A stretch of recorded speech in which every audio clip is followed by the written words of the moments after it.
বর্তমান সময়ে জনসংখ্যা কমে যাওয়া নিয়ে উন্নত দেশগুলো ব্যাপক দুশ্চিন্তায় পড়েছে।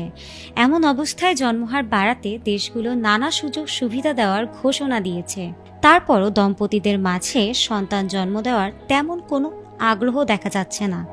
আর এজন্য অভিনব এক কৌশলের পরিকল্পনা করেছে উত্তর এশিয়ার দেশ রাশিয়া।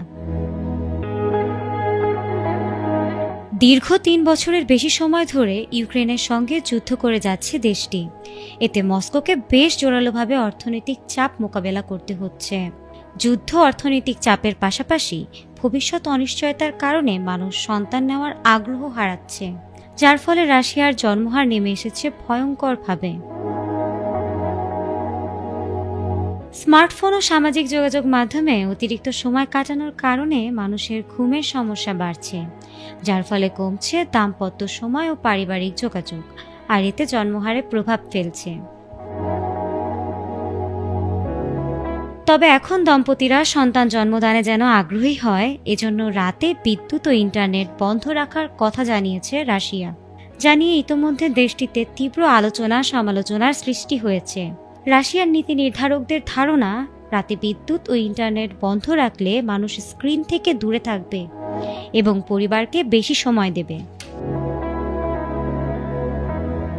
এদিকে জনসংখ্যা বাড়াতে আরও কিছু বিতর্কিত প্রস্তাবও আলোচনায় এসেছে, যার মধ্যে রয়েছে এ বিষয়ক একটি সংস্থা গঠনের ভাবনা এবং সন্তান জন্ম দিলে আর্থিক ভাতা দেওয়ার সুপারিশ। বিশেষ করে প্রথম সন্তান জন্ম দিলে পরিবারকে সর্বোচ্চ ৫,০০০ রুবেল সহায়তা দেওয়া হবে।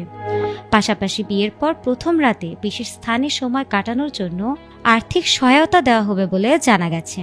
রুশ সরকার মাতৃত্বকালীন সুবিধার পাশাপাশি বাবাদের জন্য বিশেষ সুযোগ সুবিধা বাড়ানোর পরিকল্পনা করেছে।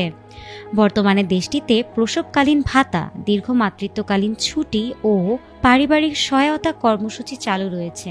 এছাড়া 10টির বেশি সন্তানের জন্ম দেওয়া নারীদের জন্য সোভিয়েত আমলের মাদার হিরোইন পুরস্কার পুনরায় চালু করা হয়েছে।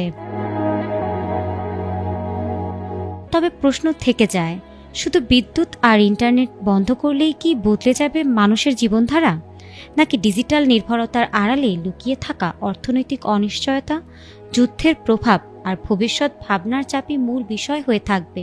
জনসংখ্যা সংকট সমাধানে প্রযুক্তি বন্ধ নয়, বরং স্থিতিশীল জীবন ও নিরাপদ ভবিষ্যতের আশ্বাসই হয়তো বড় সমাধান। তবুও জন্মহার বাড়াতে রাশিয়ার এই ব্যতিক্রমী ভাবনা নতুন করে কৌতূহল সৃষ্টি করেছে বলে মনে করেছেন বিশ্লেষকরা। ফারহানা হক, এটিএন বাংলা।